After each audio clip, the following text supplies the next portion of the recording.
Yo, what's going on guys? Arekkz here, welcome back to another Destiny 2 video. Now over the past couple of days, we've taken a look at a fair few exotic weapons. Some of them come from engrams, some from exotic quests. However, today, I wanted to put together a list of my top 5 exotics that I've encountered so far. These are weapons that I strongly suggest you try and get a hold of if you have the opportunity, since they could prove incredibly useful in the raid next week, and they'll also prove useful for pretty much all PvE activities in some way, shape or form. So if you do enjoy this video, then a like would be super appreciated, and be sure to comment down below, let me know what exotics you guys are currently running with, and if you have any personal favourites that aren't in this list. Also, as a quick reminder, the giveaway for the PS4 Pro and the Destiny 2 figures are still running, so if you haven't already entered, then check out the links down below. Now, kicking things off at number 1, we have the Merciless Fusion Rifle, aka the Boss Melter. And the reason I call it that is because if you take a look at the intrinsic perk for this weapon, Conserve Momentum, it says that non-lethal hits with projectiles make this weapon charge faster until its wielder gets a kill. So essentially, if you land a shot and it doesn't kill the enemy, then your next charge is faster. And if that second shot doesn't kill it, the subsequent charge is faster again, and again, and again, until the point where you kill the boss. Now, do of course bear in mind, in most situations, fusion rifles, given that they are a power weapon, kill most enemies, at least the regular ones you fight, in 2, maybe 3 shots. So a lot of the time you might not necessarily benefit from this. However, if you're fighting one of the actual boss enemies, an elite enemy with a lot of health, or something like a walker tank or a ship, then you do get a chance to really see what this thing can do. An example being this situation here. I'm doing a public event, I'm fighting in the kind of Cabal mining one, and of course if you want to do the heroic version, you need to defeat the dropship that comes in. So in this situation, it is a great example of just how potent this weapon could be. Typically, if you're playing as a team, you have everyone group shot this, and you kill it by the second time it comes in. However, in this situation, I am pretty much single-handedly firing at this with the fusion rifle, and you can see that as I get to the latter part of my magazine, because I still haven't killed it, my charge times are almost instantaneous, the point where it's basically like a single fire to fire out a fusion rifle blast.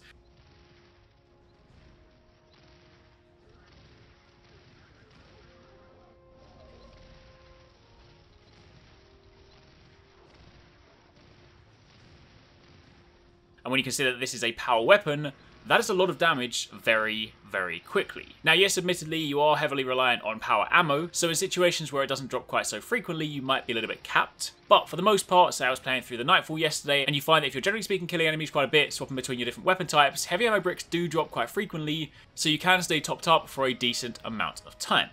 Now, jumping through the rest of the perks for this one, so you guys have an idea as to what else it can do. You also have Chambered Compensator, which increases your stability, moderately controls your recoil, and slightly decreases your handling speed. You also have Extended Mag, which greatly increases the magazine size and decreases your reload speed. You also have Impetus, where reloading immediately after a kill increases weapon damage for a short time. And you have Fitted Stock, where this increases your stability, moderately controls your recoil, and slightly decreases handling speed. Now for the Impetus perk, that also synergizes quite nicely, because if you factor in that you get a kill, and straight after you reload, and you're then able to, say, pile those shots back into another boss, then not only are you charging a lot faster, getting your shots out faster, but you're also able to benefit from that damage boost. So this is a weapon that I'm definitely going to be keeping my eye on. It is a weapon that I think if you go into the raid and had, say, a team of people using it, it could end up becoming a pretty strong boss strategy, like, say, back in Destiny 1 of old, where you'd have like a team run with something like Sleeper Simulant or a different kind of weapon. This could be one of those kind of weapons that you just use to melt bosses, because if everyone has a full stack of heavy ammo and you're able to just pile in during those damage phases, yeah, this is going to be cool. So definitely, if you have a chance to get it, of course, do bear in mind the unfortunate thing is this comes from an exotic engram, so you are heavily reliant on RNG. But go out there, do public events, try and trigger the heroic versions, run with those medallions, try and get more loot, and hopefully get some exotic engrams to drop. However, jumping over to number 2, the Skyburner's Oath. Also another weapon that is going to be incredibly useful for the raid. This is a scout rifle, an energy weapon, so it goes in your second slot, and the main perk on this is Slug Rifle. The weapon fires solar slugs that get stronger when aiming down sights. So if you fire at the hip, it fires at a relatively decent pace, but if you then aim down sights, you fire slower, but it does do considerably more damage, which in itself is pretty nice. Of course, dealing solar damage, it means that a lot of those kind of Cabal, the Centurions that come in with those big orange solar shields, this will be useful for the raid, because you can then use it to destroy the shield, get the shield nuke ability, which can hopefully deal with some adds around. However, it gets a little bit better than that. Of course, some of the other perks are things like Extended Barrel for increased range and decreased handling speed, Extended Mag, which greatly increases your magazine size and your reload speed, But you then have for the Empire. This weapon is full auto, so already you can just hold down the trigger. That's pretty convenient. Does extra damage to Cabal. Again, very useful given that the Leviathan is going to be a Cabal-focused raid. So already benefits on that front. And it penetrates Phalanx shields. Now Phalanxes in Destiny 2 got an upgrade because they not only have their shields, but they can also open them pretty wide, which makes them a bit of a pain to deal with if they can kind of protect their team. Obviously they have that weak spot in the middle where you can shoot it and shut the shield down, so they're not incredibly difficult to deal with, but this weapon just straight up bypassed the shield as if it doesn't have one in the first place. You just shoot through it. There's no immune phase where if you hit the shield, it's just like you're doing nothing. This just fires directly through the shield. So again, if you had a team of people running with this, then anytime you get Phalanxes, they're going to be no trouble whatsoever. And I'm pretty sure there's going to be a fair amount of Phalanxes in that raid. And of course, the last perk is the short action stock, which greatly increases your handling speed.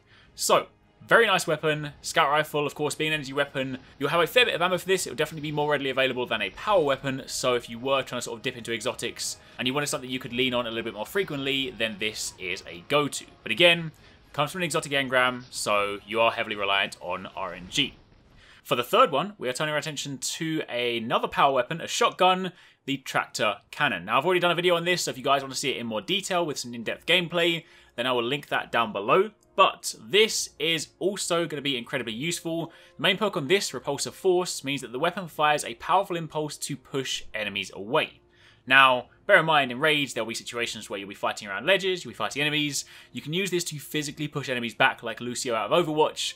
So that in itself could be pretty useful if you need to kind of clear some space, especially when you factor in if you played the Nightfall recently and you get to those positions where you get rushed by dogs. I imagine that's going to be 10 times worse in the raid. I bet you there'll be situations where there's just like a narrow walkway and they just pile those war dogs towards you. So if you can use something like this to push them back, that is going to be pretty potent, a good way to clear some space, give your team some breathing room, and just in general, shotguns kick out pretty good damage anyway, so definitely going to be some value for that. Plus, if there are any Phalanxes that decide to send you flying with a shield, you can give them a taste of their own medicine. Very quickly, additional perks in this one, of course, Extended Barrel. You also have Particle Repeater to increase your stability. You have the Scientific Method, where damaging an opponent temporarily increases the speed and handling, and you have Composite Stock. But again, if you want to see this in more detail, check out that video. The fourth one I want to talk about is the Rat King. Again, a weapon I did a video on yesterday, so if you want to see this in more detail and find out everything about it, do check that out. However, this is another one that is very high up my list. It is a weapon that benefits the more people in your team that have it. So, bear in mind, kinetic weapons are a big part of the kind of gameplay cycle now. No longer are we going to be going to the raids and say having your kinetic weapon and then leaning on, say, a shotgun and a rocket launcher. Everything being in the power slot does mean we need to rely more heavily on kinetic and energy weapons. Kinetic crit shots deal more damage, so of course if you do have a chance to use a kinetic weapon, then going for those crits is of course a core part of your gameplay. But if you do have a raid team with this, and bear in mind if you need to unlock it, your chances are going to be playing with some friends who might be doing it anyway. So if you can run with a raid team and you have like 3 or even 6 of these, then during those phases where you are heavily reliant on your kinetic weapons and you're not leaning on, say, energy weapons or power weapons, then this is going to be a great way to blitz through the enemies. Of course, the main perk for this, Rat Pack, this weapon becomes stronger when nearby allies also have it equipped, and it stacks up to 6 times. Basically, your fire rate increases, so you can fire incredibly quickly. Sidearms naturally fire quite fast anyway, but once you do have people stacked up, it gets ridiculous. So I feel like this is one of those ones whereby if you wanted to have something reliable in that primary slot, because it's easier to find like a decent energy weapon, a decent power weapon, because of course they're pretty potent. Kinetic weapons, they can in some situations just feel quite weak, and I think this is one of those ones where you definitely don't get that feeling. It's powerful, it's more potent with more people, and given that this comes from an exotic questline, this is one that everybody can get. So if you want something to prep for the raid next week, this is a guaranteed thing that everyone can acquire. Do of course bear in mind if you get a chance, I would recommend trying to get it a little bit later, once your power level is a bit higher, because then it does drop pretty high. My one dropped at 285, so that in itself should help you out. Then for the final one, in at number 5, I appreciate this one is not going to be for everyone, and it is really annoying. I absolutely hate console exclusives. I wish everyone could get it at the same time, but it's the nature of the beast, so I still want to show it to you guys anyway. This is the PlayStation 4 exclusive exotic. Players will get it on Xbox and PC at some point, but just not right now. But Borealis is an exotic sniper rifle. The main reason this one is so good is because of the perk, the Fundamentals. Holding down square changes this weapon's damage type, cycling between Solar, Arc, and Void. And of course, given the fact that you do fight a wide variety of different enemies in raids and high-level encounters, they have different color shields, whether they be Void, Arc, or Solar. And given that in Destiny 2, matching your energy-based weapons with those shields is really potent, because of course if you destroy a shield with a matching element, you get that nuking effect.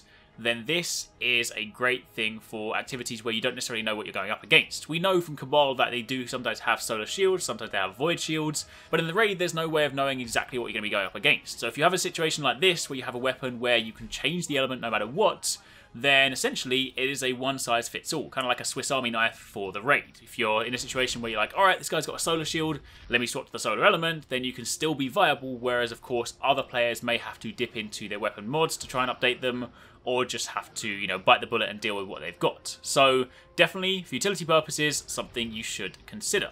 Additionally, on top of that, this one also has corkscrew rifling, where it slightly increases your range and stability and slightly increases your handling speed. Extended mag, where it's greatly increases your magazine size and decreases your reload speed. You have Ionic Return, where breaking an enemy's shield transfers one bullet from reserves to the magazine, so it's kind of like a mini Black Spindle effect. So if you do break the shield, then it means you can fire one more shot without having to reload, so that in itself is going to be pretty handy. And finally, you have Handblade Stock for a further increase to your stability.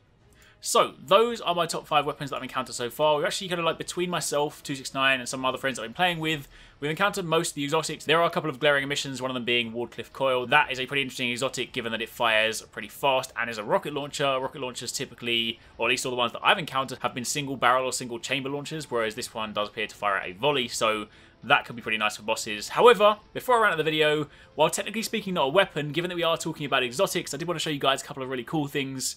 This one's actually on TwoSixNine's account. He has a pretty cool exotic ship, Ariana's Vengeance. I'll throw the lore up in here in case you guys want to like read the backstory for it, but more importantly, ships have different arrival or different kind of like transmat effects for them. Some of them are a little bit more understated, some of them are just like visual effects, but some of them are pretty over the top. And this one, I haven't actually got this myself and I haven't seen too many people using it, but the Cabal's arrival, you actually drop into the level in a kind of Cabal drop pod, so that's pretty sweet. And as for the Sparrow, this exotic Sparrow, Vanishing Point, actually reloads your weapons when you're riding it, so that's pretty handy because of course if you're rushing to an event, it means that when you jump off, you're already ready to go. And what's really cool with this one is that it has an absolutely over-the-top jet engine on the back, whereas most Sparrows have your typical boosters. This one just has these really, really big glowing kind of boosters, and it looks almost like you're using nitrous when driving around the map. But anyway, for the time being, that's pretty much it. That is a look at my top 5 exotics that I've encountered so far. Again, as I said before, be sure to let me know in the comments down below what you guys have been running with, what exotics you're enjoying the most, and of course keep it locked for many more Destiny 2 videos. Thanks again for watching, take it easy, catch you next time, peace out.